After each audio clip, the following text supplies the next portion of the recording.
Hello friends, आज हम लोग जो पढ़ने जा रहे हैं basic properties of charge. Already हम लोग ने क्या क्या कवर कर लिया था। फर्स्ट लेक्चर में इलेक्ट्रिक चार्ज के बारे में पढ़ा था, सेकंड लेक्चर में गोल्डीफ इलेक्ट्रोस्कोप के बारे में पढ़ा था, थर्ड लेक्चर में इंडक्शन के बारे में पढ़ा था, और this is fourth lecture in which we are going to study basic properties of charge. तो आप लोग हेडिंग कर लीजिएगा, basic properties of charge.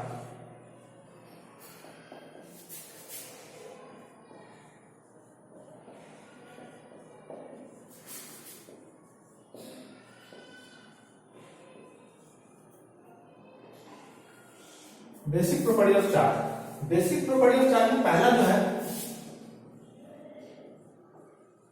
Charge is conserved. मतलब कि हम लोग चार्ज इज कंजर्व्ड मतलब कहते हैं कि charge is neither created not destroyed, it is only transfer from one body to another body. जैसे हम लोग ने एक्सपेरिमेंट किया था एक प्लास्टिक रॉड या ग्लास रॉड के साथ किया था। फर्स्ट लेक्चर में मैंने बताया था ग्लास रॉड, प्लास्टिक रॉड। तो पीआर मतलब प्लास्टिक रॉड, जीआर मतलब ग्लास रॉड। तो मैंने बताया था क्या कि इस ग्लास रॉड को सिल्क और ऊल के कपड़े से अगर रगड़ते हैं, if we rub glass rod with using silk or wool, then after rubbing glass rod become positive charge and silk or wool become negative charge. But when we rub cat's fur with plastic rod, यार मतलब plastic rod आप समझ लीजिएगा, plastic rod की बात कर रहा हूं मैं, और जीआर मतलब आप समझ लीजिए ग्लास रॉड, ठीक है। तो ये हमारा प्लास्टिक रॉड को जब कैट्स फर के साथ रब करते थे तो आफ्टर रबिंग क्या होता था? आफ्टर रबिंग हमारा आफ्टर रबिंग ये फर्स्ट केस है, ये सेकंड केस है। तो फर्स्ट केस में क्या होता था? ग्लास रॉड मतलब उस पर क्या होता था? पॉजिटिव चार्ज आ जाता था, और सिल्क और वूल जो उस पर क्या आता था? नेगेटिव। इसमें क्या होता था कि प्लास्टिक रॉड पर नेगेटिव चार्ज आ जाता था, और कैट्स फर पर वो क्या आता था? पॉजिटिव चार्ज आता था। तो इसमें होता क्या था कि वन बॉडी जो है चार्ज गेन करता था, अदर बॉडी चार्ज लूज करता था। तो चार्ज जो है कोई नया चार्ज क्रिएट भी नहीं होता था, बस चार्ज क्या एक बॉडी से दूसरे बॉडी में ट्रांसफर होता है, और कोई नया चार्ज भी नहीं जनरेट होता है। तो हम लोग बोलते हैं कि चार्ज इज कंजर्व्ड। तो लिखिए charge is neither created not destroy, it is only transfer from one body to other। Clear है? तो ये क्लियर है, चार्जेस कंजर्व। तो कभी कभी क्या होता था कि कुछ आइसोलेटेड सिस्टम भी होते हैं। आइसोलेटेड सिस्टम होते क्या है कि एक ऐसा सिस्टम मान लीजिए उसके अंदर में जो चार्ज बॉडी है वो आपस में क्या करते हैं? चार्ज शेयर करते हैं, और वो चार्ज शेयर करते हैं, और इनिशियल लूप के बीच में जो चार्ज रहता है आफ्टर शेयरिंग सेम चार्ज होते हैं। मतलब कि चार्ज जो केवल रीडिस्ट्रीब्यूट होता है। क्या होता है? रीडिस्ट्रीब्यूट। तो आइसोलेटेड सिस्टम में क्या लिखते हैं? आइसोलेटेड सिस्टम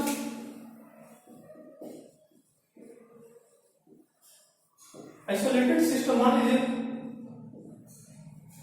एक आइसोलेटेड सिस्टम मतलब कि उसको सराउंडिंग से कोई मतलब नहीं है। मान लीजिए यहां पर Q1 Q2 Q3 Q4 ये चार बॉडी है। Q1 Q2 Q3 मान लीजिए चार बॉडी है। ये क्या करेंगे? आइसोलेटेड सिस्टम में अगर ये आपस में इंटरैक्ट करते हैं तो चार्ज को क्या करते हैं? एक जो है दूसरे पर जस्ट केवल ट्रांसफर करते हैं और रीडिस्ट्रीब्यूट करते हैं। जो इनिशियल चार्ज रहता है आफ्टर रीडिस्ट्रीब्यूशन सेम चार्ज होता है। जैसे हम लोग एग्जाम्पल में क्या बात करते हैं? एग्जाम्पल में हम लोग का आप बात कर लीजिए न्यूट्रॉन की बात कर रहे हैं। तो न्यूट्रॉन में इनिशियल क्या चार्ज होता है हम लोग? 0। मान लीजिए न्यूट्रॉन जो है वो इलेक्ट्रॉन प्लस प्रोटॉन में कन्वर्ट होता है, तो इलेक्ट्रॉन को क्या चार्ज होता है? -1 e। प्रोटॉन को क्या चार्ज होता है? +1 e। जब ये दोनों को ऐड करेंगे तो नेट रिजल्टेंट क्या आ जाएगा? 0। तो मतलब कि इनिशियल जो चार्ज था, ये हमारा इनिशियल है, ये देखिए ये हमारा इनिशियल है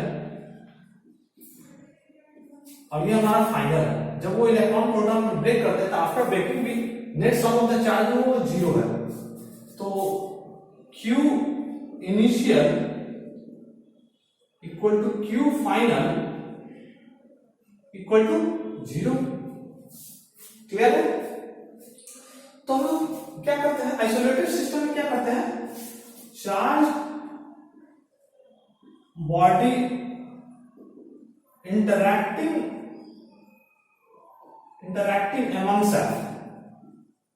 among self and redistributed the charge। Clear है? आइसोलेटेड में क्या करते हैं? वो आपस में इंटरैक्ट करते हैं और वो रिडिस्ट्रीब्यूट करते हैं। मतलब कि जो इनिशियल जो चार्ज रहता है बस फाइनल भी सेम ही चार्ज रहता है। आप एक एग्जांपल देखिए, न्यूट्रॉन पर क्या इनिशियल चार्ज 0 है। अगर न्यूट्रॉन हमारा इलेक्ट्रॉन प्लस प्रोटॉन में ब्रेक करता है तो फिर अगर हम सम करते हैं तो फिर 0 आता है। तो इनिशियल जो चार्ज था फाइनल सेम चार्ज है। और एक इंपॉर्टेंट पॉइंट है, आपने एक इंपॉर्टेंट पॉइंट है ये देखिए, चार्ज जो है कंजर्वेशन ऑफ चार्ज ये एक्सपेरिमेंटली एस्टैब्लिश्ड है। Conservation of charge conservation experimentally established. Experimentally भी हमें प्रूफ है कि चार्ज कंजर्व होता है। ठीक है, हम नेक्स्ट चार्ज की प्रॉपर्टी में जाते हैं, जो कि क्वांटाइजेशन ऑफ चार्ज। क्या? Quantization of charge. अच्छा, क्वांटाइजेशन ऑफ चार्ज मतलब होता है क्या है कि चार्ज जो होता है, कोई भी चार्ज बॉडी होते हैं वो इंटीग्रल मल्टीपल ऑफ ई होता है। इंटीग्रल मल्टीपल ऑफ ई मतलब क्या होता है? ई मतलब कि चार्ज ऑफ इलेक्ट्रॉन, जैसे बेसिक यूनिट ऑफ चार्ज है हमारा इलेक्ट्रॉन है, जिसको हम लोग स्मॉल ई से रिप्रेजेंट करते हैं। ठीक है, तो सेकंड लिख लीजिए, quantization of charge.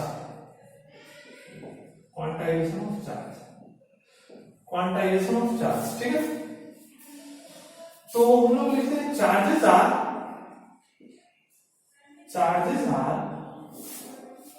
Integral multiple of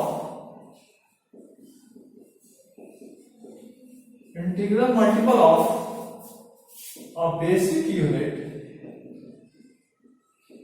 unit of charge by E।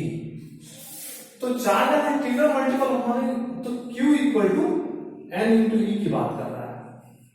Q equal to N into E। फिर N क्या है? Number of electrons. ठीक है, नंबर ऑफ इलेक्ट्रॉन्स। और N क्या है? नंबर ऑफ इलेक्ट्रॉन्स तो है नहीं, N हमारा क्या है? इंटीजर है, ये इंटीजर है। ठीक है, ये इंटीजर है, इसका वैल्यू ये हमारा इंटीजर है। इंटीजर पॉजिटिव भी हो सकता है, नेगेटिव भी हो सकता है। तो चार्ज हमारा Q इक्वल टू 2e भी हो सकता है, Q इक्वल टू -2e भी हो सकता है। तो N जो हमारा क्या है? इंटीजर है। इंटीजर है मतलब कि अगर हम बात करते हैं इंटीजर मतलब कि इट इज अ पॉजिटिव और नेगेटिव बोथ। तो ये यहां पर n जो रिप्रेजेंट कर रहा है वो इंटीग्रल फॉर्म है, और n जो बता रहा है कि कितना इलेक्ट्रॉन्स होगा। मान लीजिए कि एग्जांपल में बात करते हैं कि अगर वन चार्ज का वैल्यू अगर 1 माइक्रोकूलम है, क्या 1 माइक्रोकूलम, तो 1 माइक्रोकूलम है, अगर कोई पूछ देगा कि उसमें नंबर ऑफ इलेक्ट्रॉन्स कितना है, नंबर ऑफ इलेक्ट्रॉन्स कितना है, तो हम लोग कैसे निकालेंगे? तो कुछ नहीं करेंगे, n जो हमारा क्या है, ऐसा इंटीजर है, n represent number of electrons को भी कर रहा है, तो 1 into 10 to the power minus 6 equal to n गुने एक इलेक्ट्रॉन पर चार्ज कितना होता है, 1.6 into 10 to the power minus 19। यहां से n का वैल्यू कैलकुलेट करेंगे, ऑर्डर 10 to the power 13 का ऑर्डर में आएगा, मतलब 10 के पावर 13 के ऑर्डर में आएगा। उतना नंबर ऑफ इलेक्ट्रॉन्स जो है एक कूलम, एक माइक्रोकूलम चार्ज में इतना नंबर ऑफ इलेक्ट्रॉन्स है, ठीक है, नोट डाउन कर लीजिए। तो हम लोग क्या करते हैं, बेसिक यूनिट ऑफ चार्ज में हम लोग ने बताया कि बेसिक यूनिट ऑफ चार्ज क्या है, वो इलेक्ट्रॉन्स है। तो कैसे लिखते हैं हम लोग,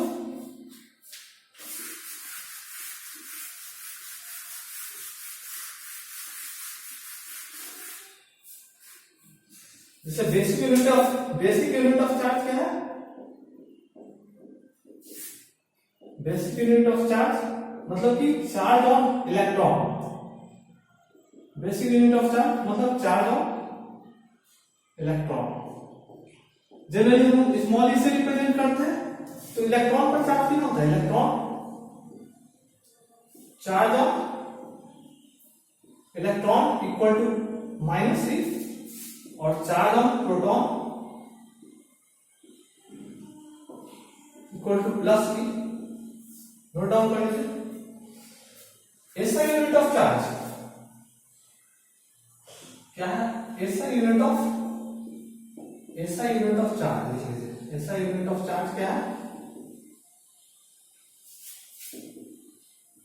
COLOUMB, कूलम। इसको it is represented capital C letter से रिप्रेजेंट करते हैं, ठीक है। अगर कोई पूछता है तो 1 कूलम अगर चार्ज है तो कैसे हमको पता चले कि यहां पर 1 coulomb charge, 1 coulomb charge means 1 coulomb charge means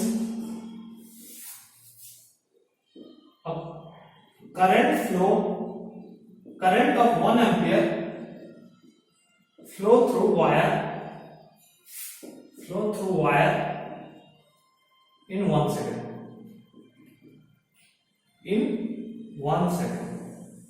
ठीक है। अब ये हो गया क्वांटाइजेशन ऑफ चार्ज, क्लियर है। अब हम आते हैं तीसरा जो चार्ज का प्रॉपर्टीज है, जो कि क्या कहलाता है,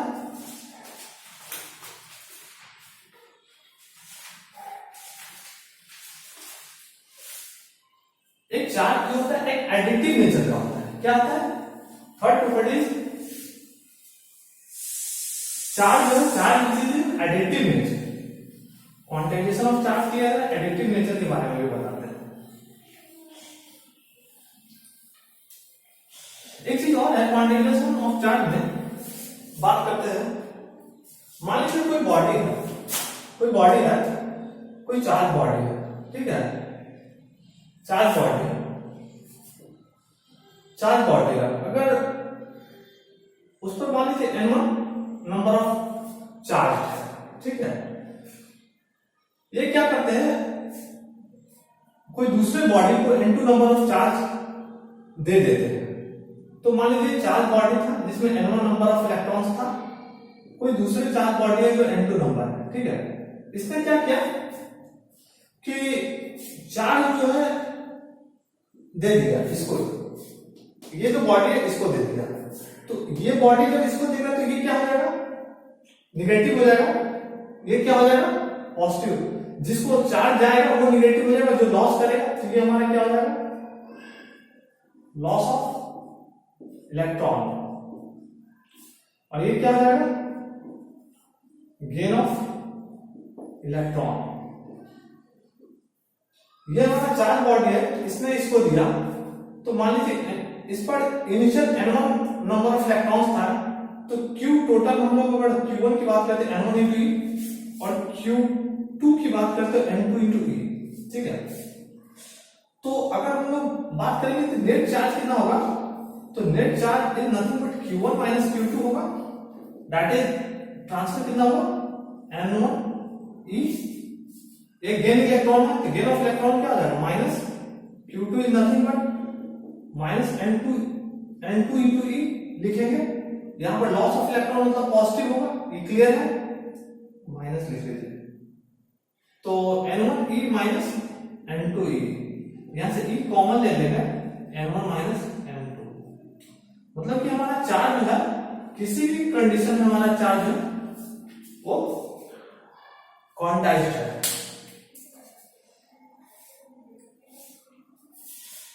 एक चार्ज होता है, थर्ड प्रॉपर्टी है वो नोट कीजिए, एडिटिविटी ऑफ चार्ज, जल्दी नोट कीजिए फटाफट।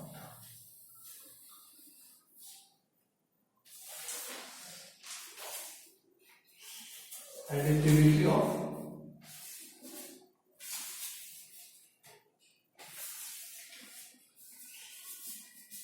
चलिए third property additivity of charge. Charge को हम लोग क्या करते हैं कि चार्ज जो होता है पहला तो उसको एल्जेब्रिक सम कर सकते हैं, क्या कर सकते हैं एल्जेब्रिक सम। जैसे मान लीजिए कोई चार्ज बॉडी है Q1 एंड Q2 है, तो हम लोग बोल सकते हैं Q equal to Q1 plus Q2, मान लो नेट चार्ज, तो हम लोग उसको एल्जेब्रिक सम कर सकते हैं। दूसरा ये क्या होता है, स्केलर क्वांटिटी है, स्केलर क्वांटिटी है, स्केलर क्वांटिटी मतलब कि इसका खाली ओनली मैग्नीट्यूड डिफाइन होता है। ये क्या करते हैं, प्रॉपर साइन को कैरी करते हैं, proper sign carry, proper sign carry करने का मतलब क्या होगा, अगर मान लीजिए charge Q1 equal to plus 2 coulomb है और Q2 equal to minus 3 coulomb है, तो अगर मान लीजिए हमको एल्जेब्रिक सम करेंगे, Q नेट सम Q1 प्लस Q2 करेंगे तो क्या होगा 2 coulomb minus 3 coulomb minus 1 coulomb. इससे क्या होगा कि हम लोग कभी ऐसा नहीं है कि ये माइनस 3 है तो इसको खत्म कर देंगे, प्रॉपर साइन कैरी करता है। मान लीजिए n नंबर ऑफ चार्ज है, Q1 है Q2 है, कोई सिस्टम पार्ट Q3 है, मान लीजिए n नंबर, तो नेक्स्ट चार्ज उस सिस्टम पर क्या होगा Q1 प्लस Q2 ऐड करते चले जाएंगे Q2, तो और चार्ज ऑन इलेक्ट्रॉन कितना पर होता है, इलेक्ट्रॉन पर कितना चार्ज होता है 1.6 into 10 to the minus 19 coulomb. ठीक है, इतना ही, थैंक यू फॉर वॉचिंग।